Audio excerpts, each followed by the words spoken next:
ALL EXCE with Danny Zelisko and Tim Richards. Holy cow! It's the Gandalf of heavy metal. Look at that beard. Hello, Gandalf. Hello, Are you recording? We are recording. Yeah, we are recording.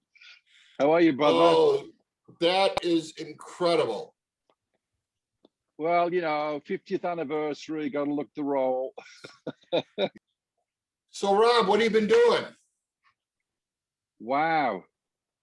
A lot of promoting for the book, the Confess book, like you, Danny. So let me ask you something before you move on. Let's talk about your book. Okay. I love the book, by the way, and you really opened up about a lot of stuff in there, which was great. I mean, I was aware of pretty much all of it except the personal feelings of various things. It was nice to read. But here's what I really want to ask you about the book. Did you like the follow-up process of promoting the book and everything that went with it as it went along, or did you find it somewhat a strain? Well, I was ready for it. It's like when we make a new record. It's like when we're going out on tour. You have to utilize every opportunity to send out the message of what you're doing, what you've been up to. And because I'd never done a book like this before, like yourself with ALL EXCE, there's given territory that you're expecting. And I tell you the great thing for me, and I hope it's the same for you, Danny, is that the Zooms never seem to stop. You know, everybody wanted to talk about the contents of the book, and that's a great thing. So I know I welcomed it. I still welcome it now. I feel graced and blessed that I had the opportunity to make the book happen and to keep spreading that gospel of the contents of it all. Yeah. What was it like to write it and to put all that together? Props to Ian Gittins, because Ian became my voice. We talked for hours. You know, when we first met, I said, how many hours will it take to cover the makings of the book? He said about 15. I said, 50? He goes, no, 15. I said, you're going to get 50 hours from me, probably like Danny. I talked and I talked and I talked and I talked. Because I said to Ian, I said, look, there's a lot of stuff's happened in my life that I've never talked about before. What should I do about that? And he said, well, from my experience, put everything on the table. We'll cover those moments when we go to editing with the publisher. So that's what we did. And it was great. A lot of it was great. Some of it was painful. Some of it was cathartic. Some of it was, who is this guy? It was a little bit of everything. Yeah. Yeah, laying it all out there is a really difficult thing. And then, when you're reading it back, I mean, I don't know about you, but when I read mine back, I ended up taking out a few things because I felt like I wasn't worried about me. I was worried more about a story that somebody might not get the way that I intended it, and then it would blow back on me from whoever I was talking about. And I never wanted to be about grinding an axe with anybody or holding grudges. And now I've got the microphone, I've got the typewriter, now I can get you for that. And I had a couple of pages, let's say, of some revealing things that just weren't necessary for the vibe of the book. It wasn't a tell-all, it wasn't a confessional, but it's certainly an open book, which is what you did.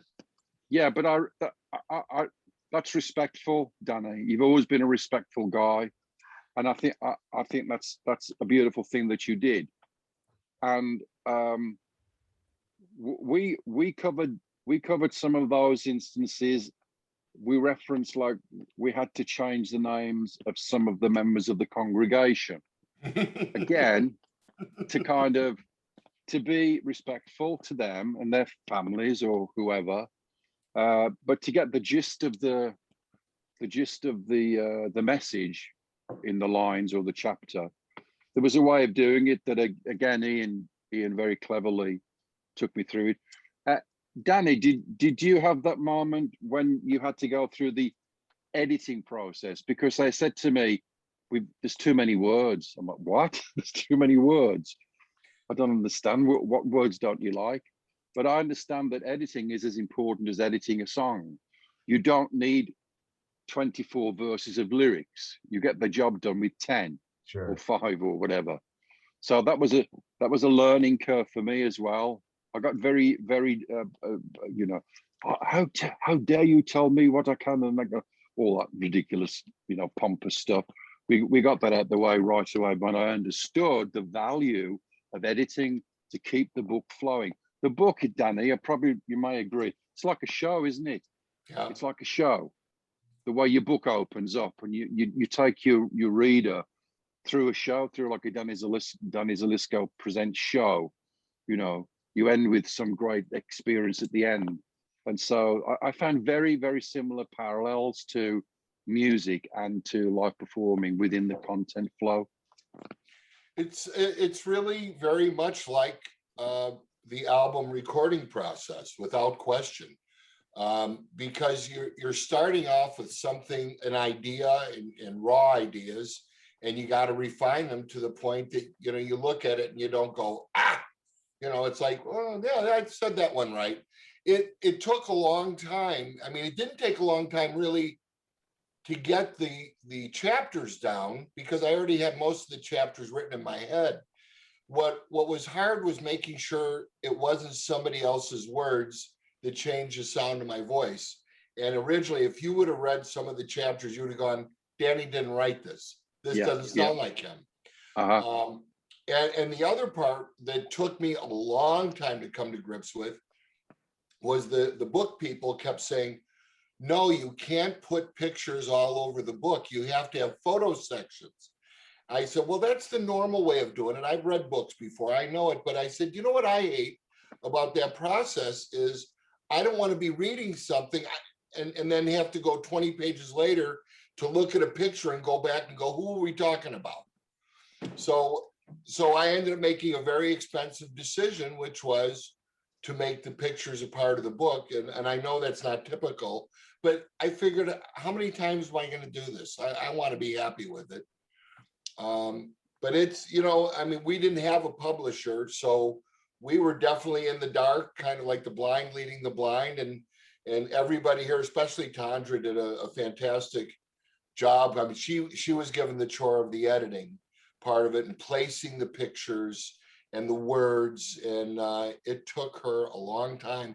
And then, oh my God, we wanted to put it on Kindle. And you know how the book is a landscape size? Well, they don't do Kindles that way. They do them like this.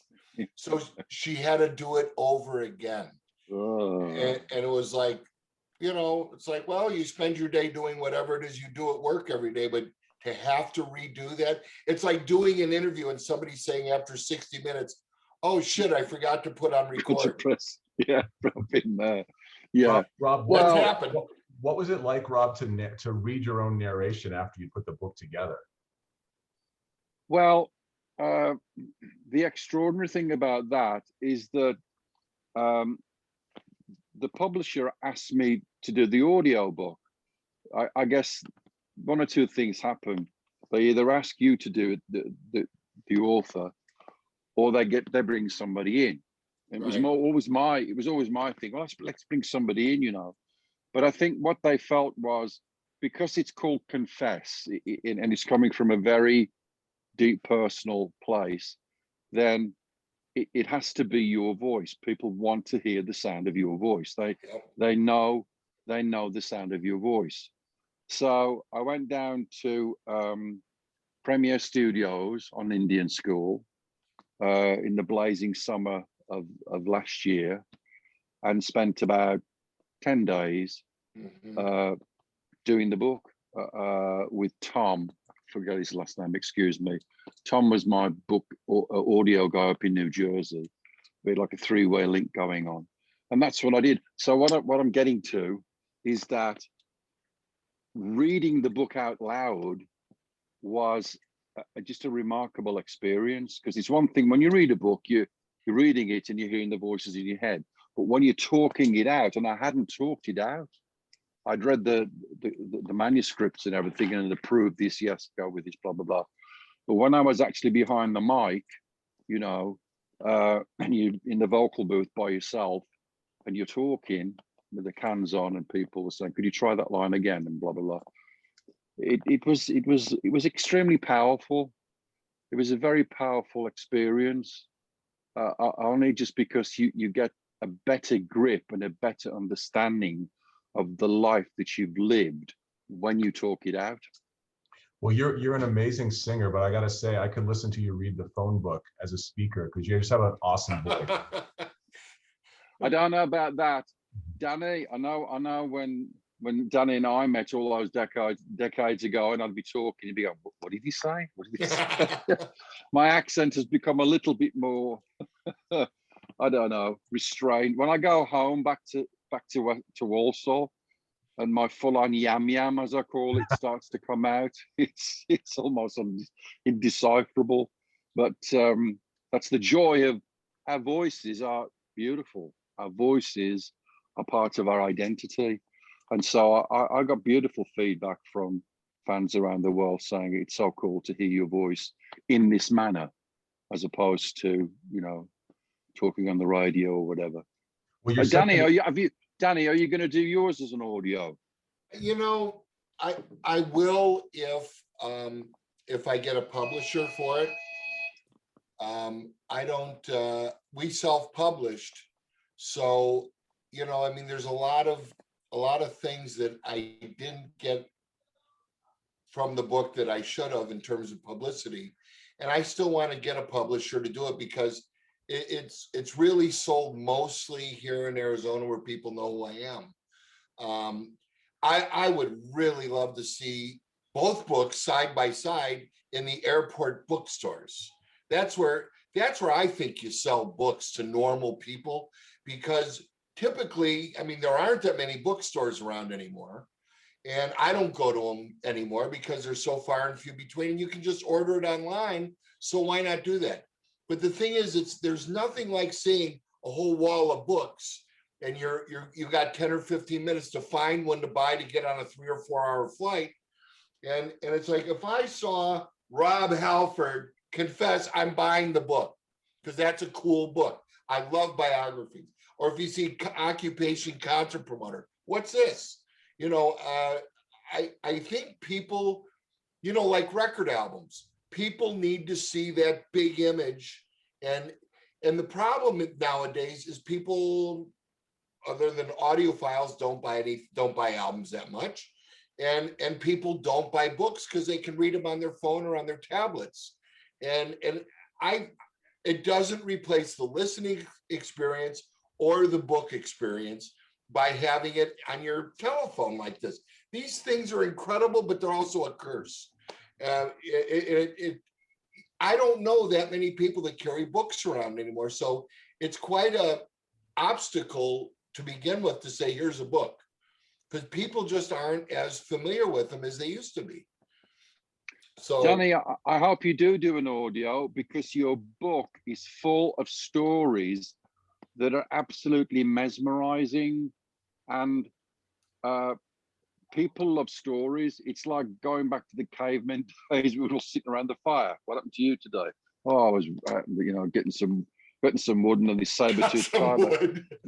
This saber-toothed tiger leapt on my back.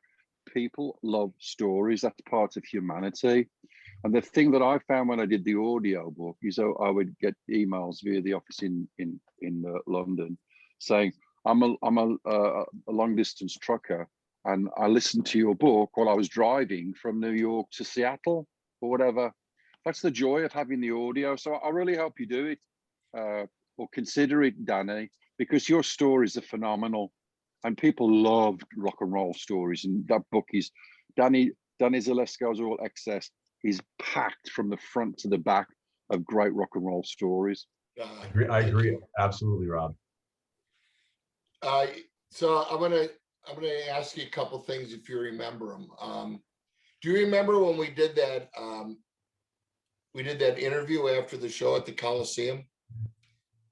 It was with who was there? I think Glenn was there, and KK and you and KUPD, and they had that audience of about 100 kids after the show. The funniest thing came out of that. A lot of funny things came out of it, but it was really a fun experience.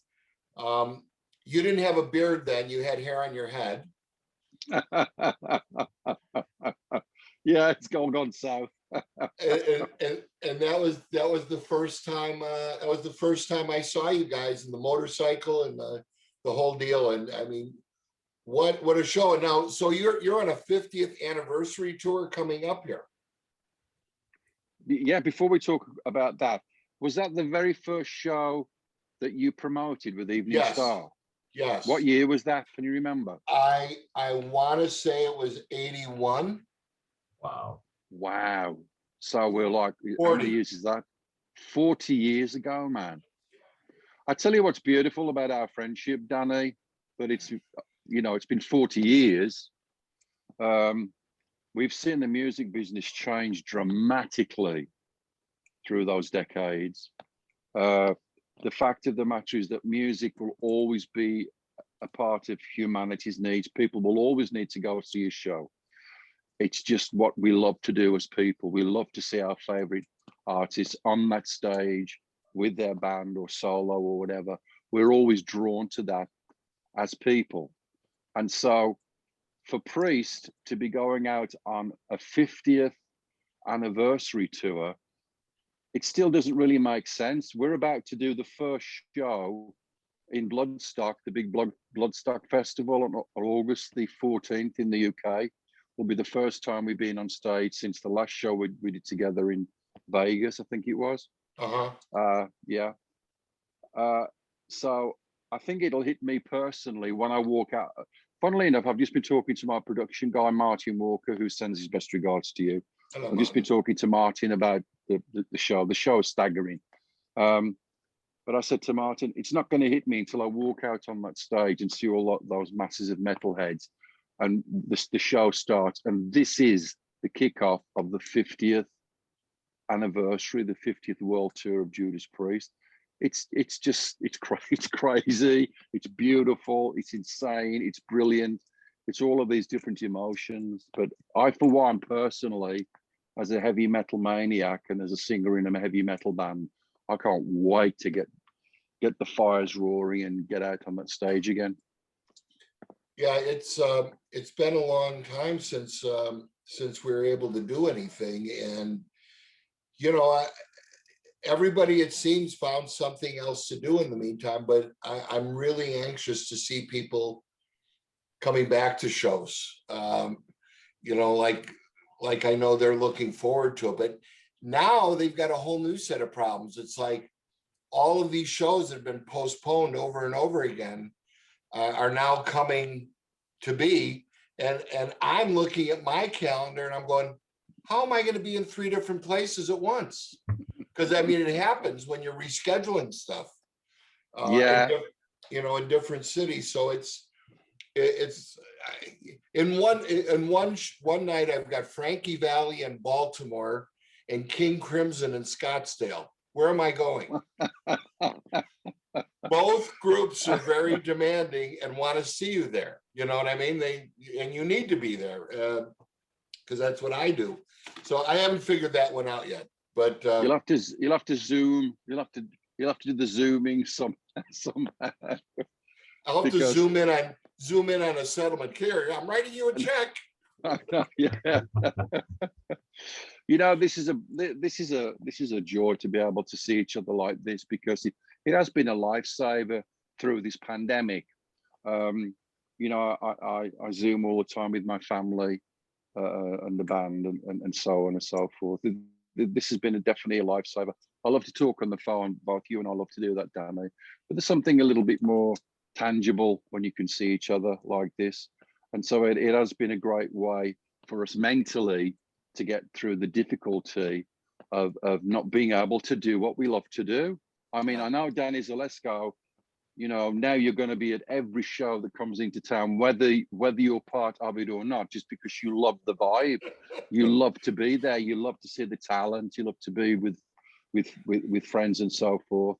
So we're all chomping at the bit. All my mates that I talk to, we're going nuts. You know, the stir crazy cabin fever is finally dissipating. Thank the Lord. Yeah, I was very. I'm happy to hear that those festivals are starting up as soon as they are over in the UK, because I mean that place was really shut down twice, right? Was it twice or three Yes, times? absolutely. Yeah. And in fact, they've just extended it another 4 weeks. We should have officially opened everything up June the 21st, and now they've pushed it back another 4 weeks because of the variant of the COVID, as they call it. It now appears, I would say 99.99% that it's going to be a go, that they will lift the full, it's going to be called Freedom Day in the UK, Freedom Day, when all the festivals are open up, all the nightclubs, all the bars fully open up, you know, and that really again re-emphasizes the sheer horror that this COVID pandemic has created in everybody's life, but particularly in music, because music is water, right? We got to have music, Yeah. and we got to have shows, and for us to be not able to do that for over a year has been very tough, not only for the fans, but for the industry, for the road crew, for the concessions people, everybody that make a living, you know. Everybody's had the blocks put on, you know. Economically, it's been devastating to so many of our friends in the business. So again, thank the Lord, we're able to get that side of what we love to do back on track. Yeah, we could go another lifetime without having this happen again. It wouldn't bother me a bit. Let's pray that happens. Absolutely. Yeah, absolutely. And it's nice to know, I hear that this administration is prepping and making sure that all the pieces are in place. God forbid that something like this might show its ugly head again in the future. But let's not talk about that. Yeah. It's all about positive vibes, Danny. And I'm so excited for you and your book. And I can't wait to see you again. You'll be coming down. When is our show in Phoenix? Are you doing that show, or is that some other people? Some other You'll be there, won't you? malcontents. What's that? Some other malcontent. No, I think you're doing it directly with the people at the building there, but I'll definitely come down and see you, of course. I got to see the new show. Well, we have to see each other. Yes. It's been great. Have you been to any Suns games? Have you been able to get onto the court? I went to game one of the last series here in Phoenix.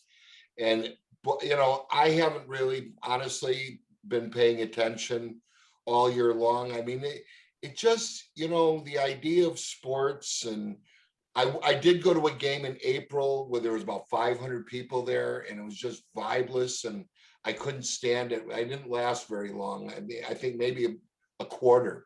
I just didn't like it. It was creepy for me. But the team turned out to be great. And what a team they are. And we saw the first game where they really did a good job on Denver. It's going to be really interesting to see what happens next, because they lost their guy, Paul. Chris Webber. Yes, so Chris. I don't, you know, here's the guy that basically won the game almost single-handedly the other day, and now he's out. I mean, how do you lose Babe Ruth out of your lineup? You know, I mean, well, again, it just shows you that, you know, even though we're all fully vaccinated, you can still get into some kind of situation here. And now we're going to have all these different protocols in place backstage for the Priest tour. We've got to do that.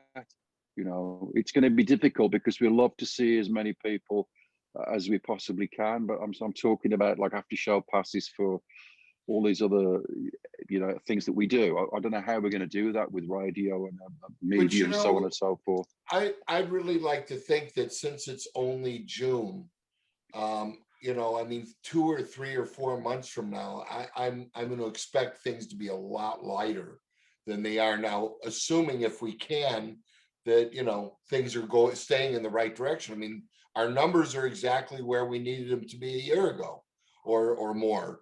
And it just never got there. And now it has. And a lot in part due to the vaccines and people figuring out how to stay safe. The combination really drove this thing back into the ground where it belongs. And it's got to stay there because I don't know if I can take this again. Oh, no, absolutely not. Yes, we kick off in Reading, Pennsylvania in September. So we've got a bit of we've got some saving grace as far as now and then. I was just talking to Martin, our production guy, about flights back into the US. And I'd like to feel with what Fauci's saying that hopefully the corridors between the UK and the US are fully open. So you will be able to, I think you still have to show proof of vaccination and a test before you get on the plane, but you'll be able to get off the plane because that plane is going to be the safest place in the world to be. Once you get on it and then you're safe and then get off and then go back into the world, hopefully you don't have to go through the hoops and stuff that you have to right now when you get to either end. But look, I think that you do what you've got to do. You listen to the scientists, not the politicians, and we've got through this. I've gone back and forth since October. We have a place in Hawaii, and we were able to resume going there in October. We missed almost all of last year. And I don't mind the process a bit. We got the vaccination, but it's not mandatory. All you got to do is show within 3 days of your flight that you're clean and you go. But it's a little bit of a pain and a hassle to do that. But since everybody else is doing it, I'm happy to do it. It's not a big deal. I like getting on there knowing that I'm okay. And I like knowing everybody else is okay. And if I wasn't okay, I'm not getting on. That's all. And you go get fixed. It's going to be a little bit more of a hassle for a while. We've also got problems with, going in and out of Canada with some, things. I mean, they're even worse about, their protocols. I mean, I think they're still claiming 14 days quarantine, but on Monday they're supposed to announce a new plan. So fingers crossed that it's a good one. Yeah. What we're talking about is everybody will see in here when we do this Zoom is that every single one of us has been affected by this pandemic. Every person on the planet, one way or another, has been affected, and we've all had to make the necessary safety changes that we need to make. But I can't, considering the severity of this pandemic, the way that the scientists worked so effectively and so brilliantly into getting a vaccine so quickly, it's remarkable. It's absolutely remarkable the way technology has advanced so much. And they do a lot of this stuff on computer with DNA and virus, blah, blah, blah. It's just a blessing that this vaccine has been able to be created so quickly. So onward and upward, bring on the metal. Yeah, amen. Hey, I want to ask a music question real quick, Rob. 10 years ago, you won your first Grammy. What was that like? Was it 10 years ago? Might have been 2000, maybe 11. It was 2010, right? Was it? Oh, yeah. Lord. I've got my Grammy in my bedroom, and I wake up some days and I go, oh, I got a Grammy. It's a great feeling. It's a great feeling. Anytime you get that kind of great honor, it's a lot of things for me. It's coming from your peers. It's coming from people that live the same life as you. It's just an acknowledgement. It's a rare acknowledgement just because of what a Grammy stands for. But I went to the Grammys. It was just me and Scott and management, Jane Andrews, and you're sitting there. And in those days, probably still now, they don't put the metal category into the live broadcast. You're in the, you're on the kids table, So I was there a few years ago. was you there? Yeah, So not at that one, kids, but I've been. Yeah. Yeah, you're at the kids' table and you look at each other and you go, yeah, this is the way they treat us still. But when I forget who announced, and the nominees are whatever they say, blah blah blah, and the Grammy goes to Judas Priest, and before I knew it, Scott was like Usain Bolt. He'd left his seat. He was on the stage. I've never seen our drummer move as fast in my life. He's 6'6", and he's like this big insect that moves rather slowly. But he was on that stage. He was beyond ecstatic, as was I. I was trying to hold my composure. I got the penguin suit on, and I won a Grammy. Hey, what's up? Yeah, high five.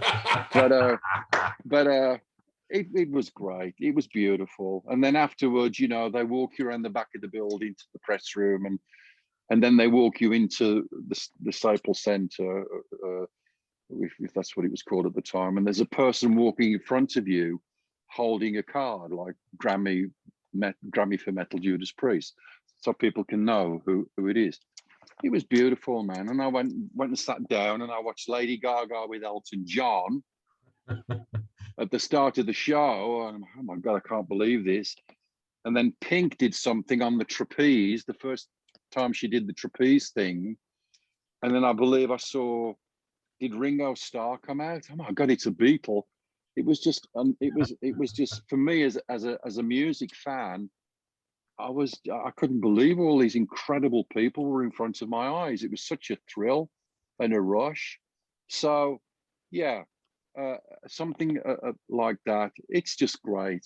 You're so grateful, and it's inspiring as well. It's inspiring. I know some of our friends in the music business tend to, oh yeah, whatever. I've never felt that way. I think when you're given that opportunity, you should graciously accept it and think of the good things that can come from it.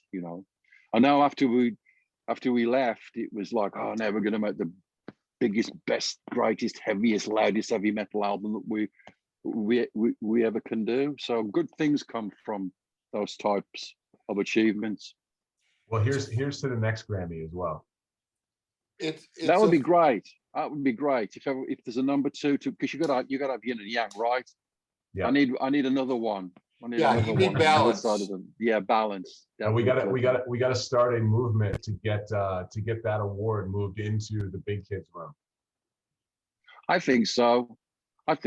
Considering what we've done for music, considering what we've done for the industry, considering our presence is as strong as it ever was, considering that music has changed dramatically. I was talking to Thomas the other night on our night walk around the house in the hills. I said, in some areas, music has become an accessory. Music has become an accessory, not a necessity. And what I mean by that is, and this is not being, hopefully me not being like a boring old fart cynic, is that for some young people, the music is in the background while they're playing a video game. Yeah. Or the music is in the background while they're doing something on TikTok, Whereas when we were kids and when we were growing up, and we went to get vinyl, that was it for the day. We sat in our bedrooms with the vinyl on the record player, and we sat there and we listened, and the record finished, and we turned it over. We did the same again, and then we put the record back on again, and we listened. So that's the place where I'm at with music right now, that it's become, for some genres of music, it's become an accessory, not a necessity. Going to metal, I've always felt that metal is a necessity. Under the big umbrella of rock and roll. We need heavy metal more than ever for all the great things it does, not only as a music force, but for what it does for the metal community and all of the other great things that come out of it. Well, with the Grammys, what to me has always been ridiculous is, I mean, I think it's really important that they recognize all genres of music and types, from Christian to metal to folk to comedy, everything in between, rock. But on the broadcast, which is a 3-hour broadcast, which is a long commitment for any audience member to take, and the people and the things, the categories they leave out of it are typically the people who have the most vocal, crazy fans, the Yeah. ones that would really appreciate seeing you on TV during part of the broadcast, for the contrast of Lady Gaga and Elton John. And then here's Katy Perry over here, and here's Mumford and Sons over here. And all of these people who are currently, I mean, nothing against anybody, but a lot of them are kind of like hula hoops to me, in that, you know, they've got it, they're going to have a 5 or 10 or 15-year career. But you've got people like yourselves who have been around for decades, who have nurtured these fans forever, and they want to see you in your big moment. And it's like, earlier in the evening, Judas Priest won Best Metal Performance. Well, thanks. You know, I mean, the recognition is good, but people being a part of it, just like going to a concert and being a part of it, rather than sitting and watching a TV show at home, is what it's all about. The live aspect of it. So, yeah, anyway. I've always said metal's a bit like Rodney Dangerfield. Yeah, how's that, Rob? How's that? do that. Don't get no respect thing. Oh, you I know, get no Rodney, respect. Are you get no kidding me? respect. Hey, buddy, what time do you do back in Boys Town anyway, huh? He was great, man. He was one of the greats. Absolutely. Oh, what a piece of work. We did his first shows when he came off of Ed Sullivan and Johnny Carson and the Catskills and all that. And it was my partner in Chicago, Arnie, who first took him out in Illinois, rented a tour bus because he didn't want to fly, and he could drive around in the bus with his not microwave, but his toaster oven for his white bread and his milk for his ulcers. And unbelievable. And I wrote about him in the book because he deserved it. Anyway, he's one of my all-time favorites. I mean, what a depressed guy, but he was so funny. So funny. Unbelievable. So Rob, you're an inspiration on so many levels to so many people, whether it's the music fans who just love what you do from an artist standpoint, to being an advocate for the gay community, to this year you celebrated 35 years sober. That's a huge deal. So what does it feel to be at this stage in life such an inspiration to so many people? Well, I'm blessed. I live a day at a time as a sober person. My buddy Gary Holt just started to take that first step. Gary from Exodus and was out with Slayer. He's just started that sober journey. And for those of us that are still on that journey, it's a life changer. And I'll never stop talking about the great benefits of staying sober if you're an addict to booze or to drugs, or for me it was both. So yeah, as I loom to my 70th trip around the sun, and you make those references, it's just amazing. It's absolutely amazing. For me right now, it's there by the grace of God go I, because referencing again some of the things that have happened to me in the book, there was somebody or something watching over me. There's always, and I know that now more than ever. I think that's just part of mortality kicking in. As a younger person, you don't think about those things, and you shouldn't. But as you move on in life, you tend to ponder more. You gain wisdom whether you know it or not. And so I'm just grateful. Like I've said before, I'm just grateful and blessed to have had all of these opportunities, and especially in metal, especially music. Music is a tough game, isn't it, Danny? It's a very, very tough world to be a success, and to be able to maintain a platform for 50 years it's extraordinary. You can't do it without your fans, that's for sure. You know, you talk about the Suns, the great things happen for any team when all the people are packed in the room, screaming in you on and urging you on and pushing you on. And so for those of us that have had the remarkable opportunity of having 50 years in music, it's all down to the fans. It's got to be. With them, you're striving for nothing. You know, you need to think, oh, we're making a song, and you go, oh God, metalheads in Japan are going nuts when they hear this. You know, people down in Brazil are going to, you know, lose it. So your fans, the people that sustain us in our work, are absolutely vital and are a major part of our story and longevity in music. Speaking of accomplishments, talk about becoming a Kentucky colonel. What? I'm a Kentucky colonel, Danny. You know, there's a great organization in Kentucky, and I guess it may be something to do with the fact that we've got a show coming up with Metallica in Kentucky, which is going to be mind-blowing. Oh, yes. We go on to, I did something for Metallica the other day, and they're still like, oh my God, we're going to be on the same stage. Not exactly the same stage, but we're side by side. It's Priest and Metallica to close the night. But there's this great organization, the Colonels of Kentucky, and it's a bit like the Shriners, basically. They do beautiful work. It's a charity organization. They do amazing things. And they sent me a thing in the mail, you know, which I got put in a frame, and now I'm an honorable colonel of Kentucky, which is pretty cool. And I put it on my Facebook, and there's like a little donation. We've already raised $300, which is brilliant. That's so great. that's a great organization. I'm also a lord, by the way, because you know how you get suckered into things on Facebook. You've probably seen this. There's a thing in Scotland which is a conservation for trees and so forth. And if you buy a 1 square foot plot of land on this big estate in Scotland, they plant a tree for you, which is great. You're a lord. For the earth. And they make you a lord. So they sent me a thing in the post.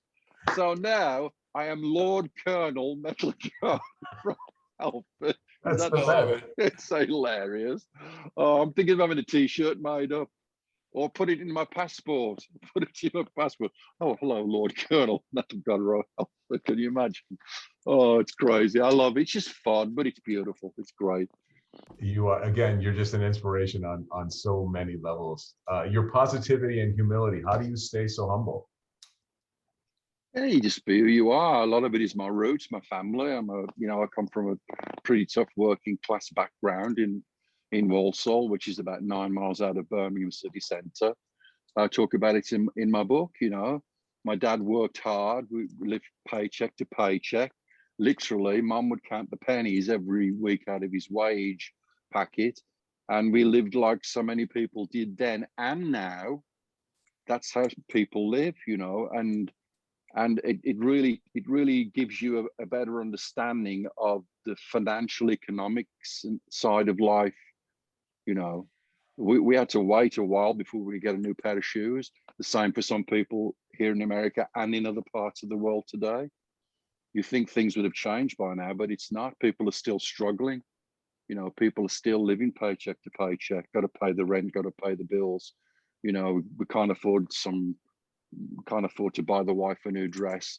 It's horrible, but it also brings in that sense of value of what's more important, you know. And the family unit, my mum and dad, bless them, in heaven, they taught us as kids to understand what was real and what was just materialistic. Okay, it might, you know, they worked really hard to get us a few gifts at Christmas time, because that's what you do for your kids, you know. But Right. that meant that they had to shortchange on some other things. Like this week, we can't buy meat. It sounds crazy, but it's true. Yeah. So all of that is instilled in us as children, and I've carried that through me all the way through my life. You know, I'm still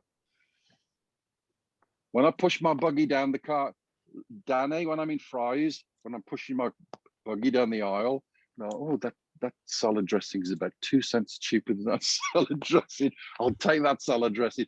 I can't get it out of me. And that's just because I was taught the sense of economics as a child. And it's all part of this building up of you as a character, as a person, to stay with your feet on the ground and be grateful for what you've got. So let me ask a philosophical question as a parent. Danny and I are parents, and I also come from, I lived in a trailer until I was like 4 years old, and we counted our pennies as well. But to your point, it gives you some degree of understanding of the value of the dollar. Is it a greater blessing to be born with or without? Because I sometimes feel worse for kids who are born to parents that don't teach them, a true north and what hard work means, and they sort of lose their way. Yeah, I think if you have that opportunity early on in life to be blessed by parents that can put values and perspectives into place, that's great. Everybody's different. I still think it's never too late in life to learn something. Never too late. It's never too late in life to be kind to people. It's never too late in life to do something, whatever it might be. I don't know.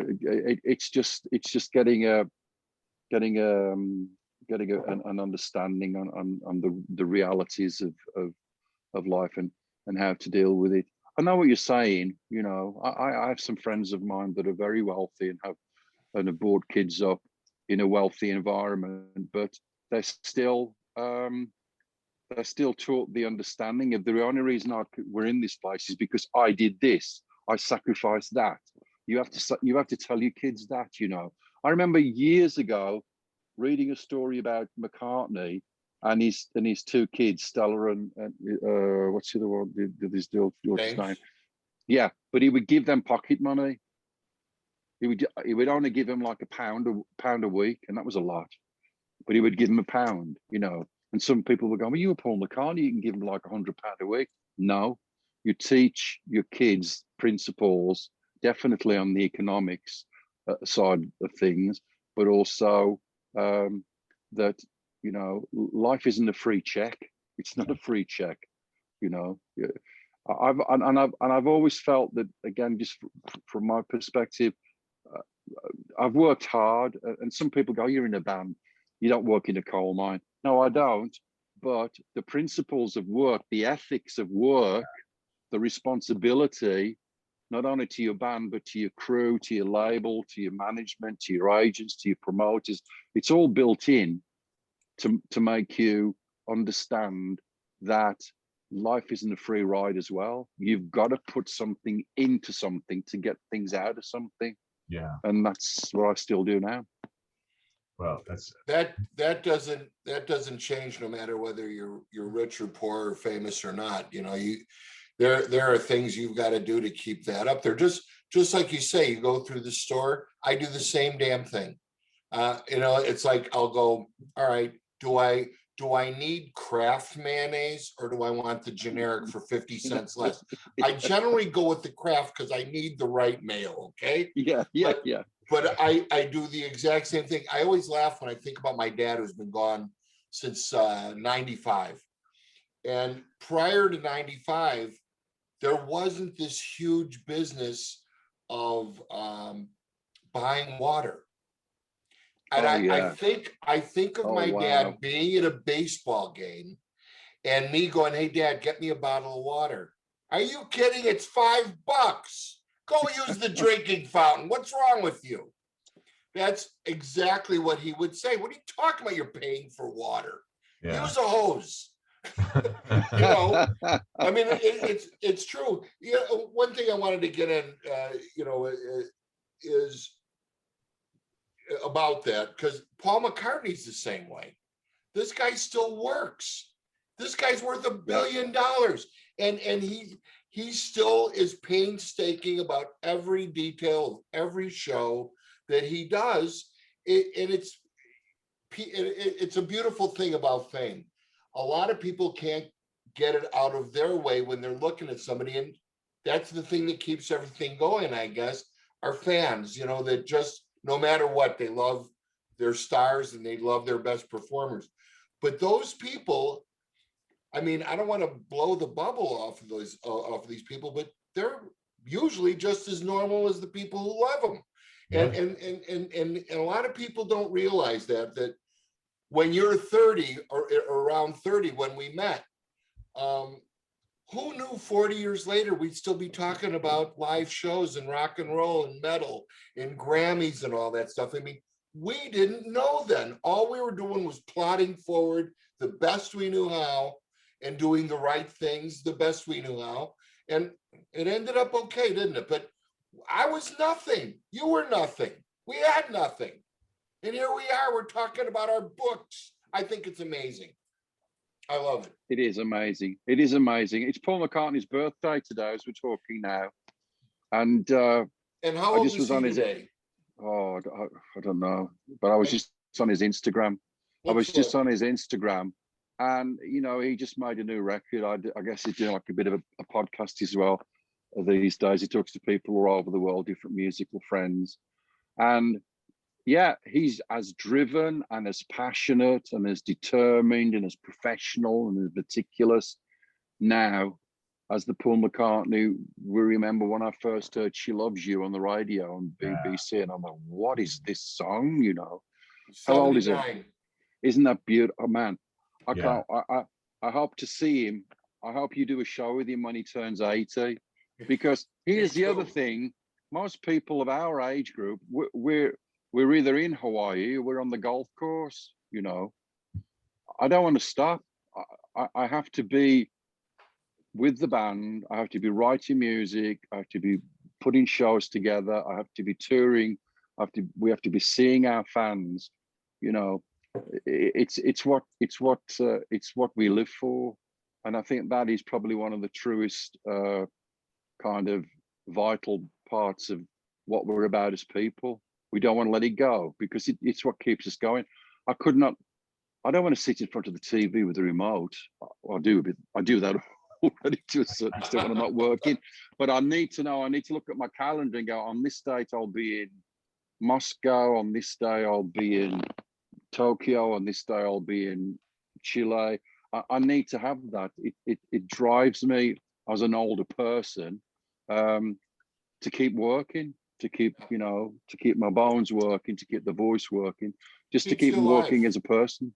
Yeah. It definitely keeps you alive to have that. It does. It does. Know, it's like an answer to a solution to the energy that you've built up over all these years. Yeah.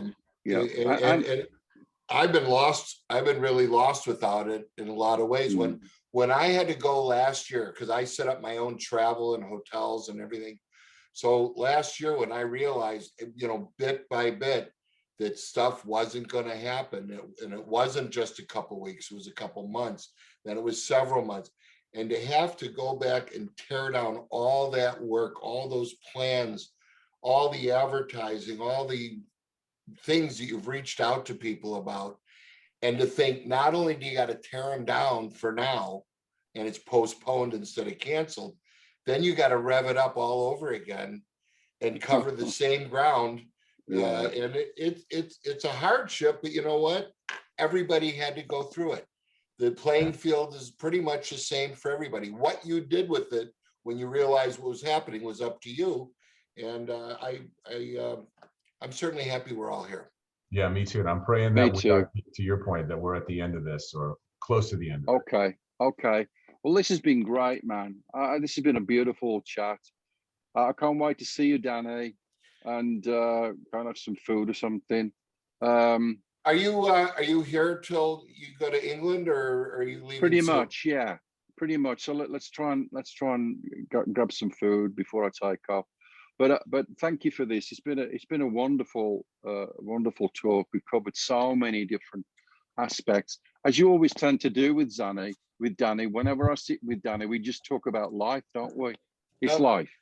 It's life, and we've lived long enough that we've got a lot of life stories to tell, and still a lot more living to do. Amen. That's the other driving part. There's a lot more living to do, more shows and more shows to promote, and so yeah, it's great. It's great. Well, Rob, I've had a you're- wonderful time. You're a true inspiration, again, just on every single level. So thank you very much for taking the time. My pleasure. Thank you, Danny. Love you, Rob. Love you too, brother. You're the greatest. Stay safe. I'll You're see the you soon. greatest. Can't wait to see the new show too. Same for you when we work together We'll be again there. soon. All right, All right, all my the friend. best. See Cheers. you. Bye-bye. Yeah. Bye. All Excess with Danny Zelisko and Tim Richards.